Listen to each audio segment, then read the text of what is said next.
Hello students, we are doing the chapter sequences and series. आज हम इसका continuation part करेंगे और आज का जो टॉपिक है वो है इनफाइनाइट जीपी। अभी हमने पहले किया था जीपी और वो था फाइनाइट जीपी। ठीक है, तो इनफाइनाइट जीपी क्या होती है? तो GP of the form A R square dash dash dash is called an infinite GP. कहने का मतलब ये है कि अगर किसी जीपी की टर्म्स इनफाइनाइट हो जाए, वो काउंट ना कर पाएँ या चलती जाएं, ठीक है, या इनडेफिनेट हो, तो उसको बोलते हैं infinite GP. Sum of an infinite GP. तो इनफाइनाइट जीपी का जो सम है वो किस तरह से फाइंड किया जाता है? तो यहाँ एक चीज़ का आपको ध्यान रखना है। यहाँ पे मैंने फॉर्मूला पहले लिखना है, उसके बाद मैं प्रूव करके दिखाऊंगा कैसे बनता है। यहाँ एक कंडीशन होती है जो खासकर आपको ध्यान देनी होगी। The sum of an infinite GP with first term small a and common ratio small r is s equal to a by 1 minus r, where the numerical value of r is less than 1, या कह सकते हैं modulus of r is less than 1, और कह सकते हैं जो r की वैल्यू है वो -1 और 1 के बीच में होनी चाहिए। ठीक है, अगर r की वैल्यू -1 और 1 के बीच में है तो ही हम सम फाइंड कर पाएंगे इन्फिनिट जीपी का, और वो होता है s equal to a by 1 minus r। कुछ लोग इस s की जगह s इन्फिनिटी भी लिखते हैं। चलिए स्टार्ट करते हैं, इसका प्रूफ करते हैं किस तरह से होता है। Consider an infinite GP with first term a and common ratio r. लेकिन ध्यान रखें आर की जो वैल्यू है वो -1 और 1 के बीच में लाई करती है, या इसको हम ऐसे लिख सकते हैं modulus of r is less than 1। Now sum of n terms of GP is given by, हमने सम ऑफ एन टर्म्स किया हुआ है पीछे, उसका फॉर्मूला क्या है जीपी का? S n equal to a into 1 minus r raise to power n over 1 minus r. इसको मैंने फर्स्ट इक्वेशन मार्क कर दिया। अब मैं यहाँ कुछ कहने वाला हूँ, बहुत ही ध्यान से देखना, ये कंसेप्चुअल पार्ट है। क्योंकि r यहाँ पे -1 और 1 के बीच में लाई कर रहा है, अब -1 और 1 के बीच में लाई कर रहा है तो इसका मतलब r फ्रैक्शन होगा। तो अगर r फ्रैक्शन होगा और n is very very large, n किसको टेंड कर रहा है? इन्फिनिटी को। मतलब इसमें जो नंबर ऑफ टर्म्स हैं वो बहुत ज़्यादा हैं। बहुत ज़्यादा मीन्स n जो टेंड कर रहा है इन्फिनिटी को, तो n इज़ वेरी लार्ज। तो क्या होगा, क्योंकि r की वैल्यू फ्रैक्शन है, ठीक है, और प्रॉपर फ्रैक्शन है। प्रॉपर फ्रैक्शन का मतलब इसकी वैल्यू 1 से कम होती है। तो क्योंकि r की वैल्यू प्रॉपर फ्रैक्शन है और जैसे जैसे r को इंक्रीज़ करते जाएंगे, देखो यहाँ पे r raise to power n है और n इज़ वेरी लार्ज, तो जैसे जैसे पावर इंक्रीज़ होगी r की, वैसे वैसे इसकी वैल्यू क्या होगी? कम होती जाएगी, डिक्रीज़ करती जाएगी। और जब n बहुत बड़ा हो जाएगा, बहुत बड़ा हो जाएगा मतलब इन्फिनिटी को टच करेगा, तो ये जो वैल्यू होगी बहुत ही नेग्लिजिबल हो जाएगी, ज़ीरो हो जाएगी अप्रॉक्सीमेटली। तो हम कह सकते हैं r raise to power n tending to zero हो जाएगा, और जैसे ही n टेंड करेगा इन्फिनिटी को। क्यों? क्योंकि r इज़ वेरी स्मॉल, और जब कोई छोटा नंबर होता है उसकी पावर को बढ़ाते हैं तो वो और छोटा होता जाता है और धीरे धीरे वो अप्रॉक्सीमेटली ज़ीरो हो जाता है। तो वही है यहाँ पे, r is very small number, n is very large, तो इसकी जो वैल्यू होगी अप्रॉक्सीमेटली ज़ीरो हो जाएगी जैसे ही n टेंड करेगा इन्फिनिटी को। तो इसका मतलब ये टर्म यहाँ पे ज़ीरो हो जाएगी।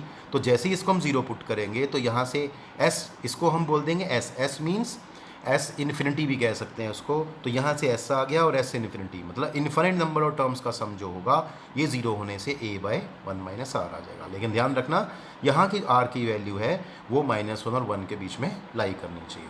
अब यहाँ पे एक मैंने नोट दिया हुआ है, if r is greater than equal to 1, suppose कर लो यहाँ r की value greater than equal to 1 है, then the sum of an infinite GP tends to infinity. तो जो इसका जो सम होगा वो क्या हो जाएगा? इन्फिनिटी को टच कर जाएगा, तो डज नॉट एग्जिस्ट कह सकते हैं, उसका सम फाइंड आप नहीं कर सकते, वो टेंडिंग टू इन्फिनिटी हो जाएगा। ठीक है, चलिए कुछ क्वेश्चंस देखते हैं इन्फिनिट जीपी के। तो find the sum to infinity of the GP -5/4, 5/16, -5/64 and so on. तो ये हमारे पास इन्फिनिट जीपी दी हुई है। ठीक है, अगर यहाँ पे देखें तो a फर्स्ट टर्म की वैल्यू -5/4 है, r की वैल्यू देखेंगे, इसको डिवाइड करेंगे इससे तो -1/4 आएगा। और यहाँ क्लियरली दिखाई दे रहा है this is a proper fraction, that is इसकी वैल्यू जो है r मॉडुलस की वैल्यू 1 से कम है। तो hence s to infinity, sum to infinity is given by, ठीक है, तो s किसके इक्वल आएगा? a/1 minus r। a की वैल्यू यहाँ पुट कर देंगे -5/4 और r की वैल्यू पुट कर देंगे -1/4। ठीक है, तो इसको सॉल्व करेंगे तो ये -5/4 आ गया, और इधर से 4/5 आ गया नीचे, ऊपर जाके नीचे आएगा 5/4 और ऊपर जाके मल्टीप्लाई हो जाएगा 4/5। सॉल्व करेंगे तो ये -1 आ जाएगा। तो आप देख पा रहे हैं कि इन्फिनिट जीपी का जो सम है वो -1 आ जाएगा। तो बहुत ईजी क्वेश्चन है। Next, sum the following geometric series to infinity. ये सीरीज़ है, क्यों यहाँ प्लस लगा हुआ है टर्म्स के बीच में। 1 + 1/2 + 1/2 square plus 1/2 cube plus dash dash dash 1 - 1/2 + 1/2 square minus 1/2 cube plus dash dash dash. तो यहाँ फर्स्ट पार्ट देते हैं, this is the first part. The given geometric series is 1 + 1/2 + 1/2 square plus 1/2 cube plus dash dash dash. चलिए, तो hair ए की value 1 है, are की value ½ that is half है, और यहाँ से दिखाई दे रहा है आर की जो मॉडुलस वैल्यू है वो लेस देन 1 है। ठीक है, तो रिक्वायर्ड सम क्या होगा, एस होगा या एस इन्फिनिटी होगा। फॉर्मूला क्या होता है इसका, a/1 - r। ए की वैल्यू 1 थी, आर की वैल्यू हाफ थी, 1 - हाफ हाफ हो गया। ठीक है, और ये ऊपर मल्टीप्लाई करेंगे तो ये 2 आ जाएगा। तो आपने देखा required sum 2, very simple. Next, the given infinite geometric series is 1 - 1/2 + 1/2 square minus 1/2 cube plus dash dash dash. यहाँ देखिए फर्स्ट टर्म 1 है, ए की वैल्यू 1 है, आर की value this by this that is -1/2 है। क्लियरली यहाँ से दिखाई दे रहा है आर की मॉडुलस वैल्यू 1 से कम है। तो रिक्वायर्ड सम क्या हो गया, इसका मतलब होता है बेटा आर की वैल्यू -1 और 1 के बीच में होनी चाहिए। तो रिक्वायर्ड सम क्या हो गया, सेम फार्मूला a/1 - r। ए की वैल्यू 1 थी, आर की वैल्यू -1/2 थी, इसको पुट करेंगे 3/2 आएगा, 1/3/2 दैट इज 2/3। ये सिंपली आंसर हो जाएगा। तो ये आपके एग्जाम में 1 और 2 मार्क का आता है क्वेश्चन, और कई बार ये एंट्रेंस में भी आपका एक लो स्केल पे क्वेश्चन आ सकता है।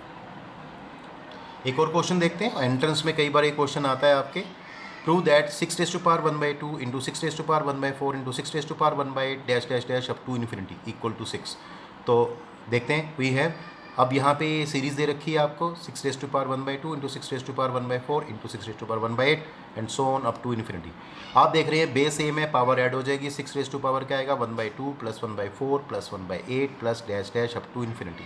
तो आप देख पा रहे हैं जो ये सीरीज़ दिखाई दे रही है ये इन्फिनिट जीपी है। क्यों, इसको डिवाइड करने पर रेशियो सेम आता है, और यहाँ आप देख पा रहे हैं यहाँ पे ए की वैल्यू क्या बन रही है, हाफ, और आर की वैल्यू भी बन रही है हाफ। तो आर की जो मॉडुलस वैल्यू है 1 से कम है, दिस इज इन्फिनिट जीपी। तो फॉर्मूला काम करेगा, S infinity equal to a/1 - r। A is half, r is half, solve करेंगे ये कैंसिल हो जाएगा, 6 की पावर 1 आएगी, और आपको पता है 6 की पावर 1 क्या होता है, 1 ही होता है। तो देखिए 6 की पावर 1 6 होता है, तो it means it is right hand side and left hand side equal to right hand side, hence prove. तो बहुत ईजी क्वेश्चन था जो आपने कर लिया। नेक्स्ट, उसके बाद एक और क्वेश्चन देखते हैं, very easy. If b equal to a plus a square plus a cube plus dash dash up to infinity, prove that a equal to b/1 plus b if modulus of a is less than 1।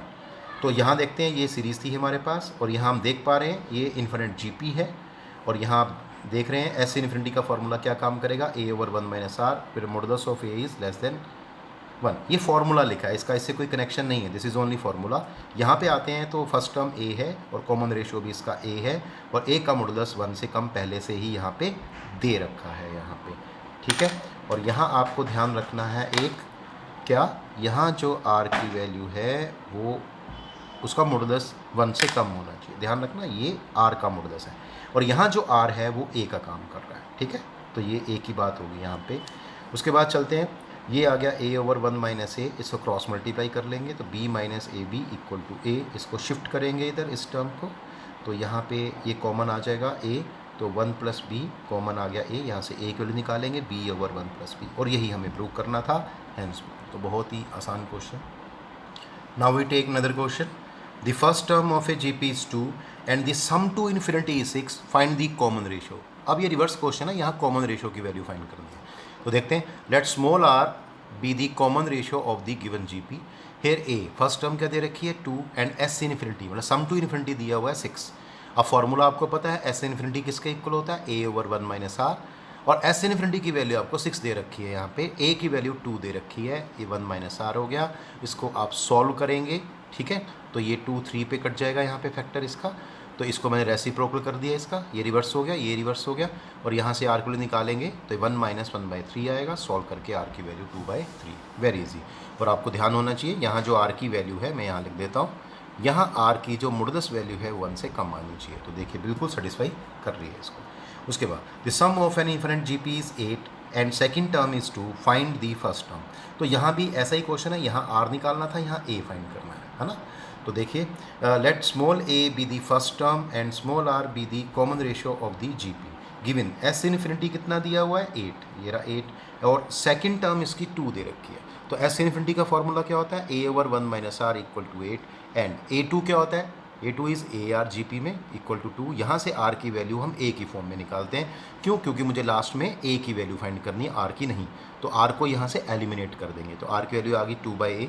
अब are की value ये वाली 2/a यहाँ put कर देंगे इस are की जगह पे, तो a over 1 minus 2/a equal to 8। इसका एलसीएम लेंगे, ये a स्क्वायर हो गया और ये a माइनस 2 हो गया। क्रॉस मल्टीप्लाई करेंगे, a square equal to 8a minus 16, और इन टर्म्स को हम इधर शिफ्ट कर देंगे, तो a square minus 8a plus 16 0। आप देख पा रहे हैं ये this is the perfect square, it is a minus 4 whole square. यहाँ से क्या होगा, a minus 4 whole square 0 means a minus 4 0 means a equal to 4, और आपको a की वैल्यू ही यहाँ पे फाइंड करनी थी। बहुत ही बढ़िया क्वेश्चन।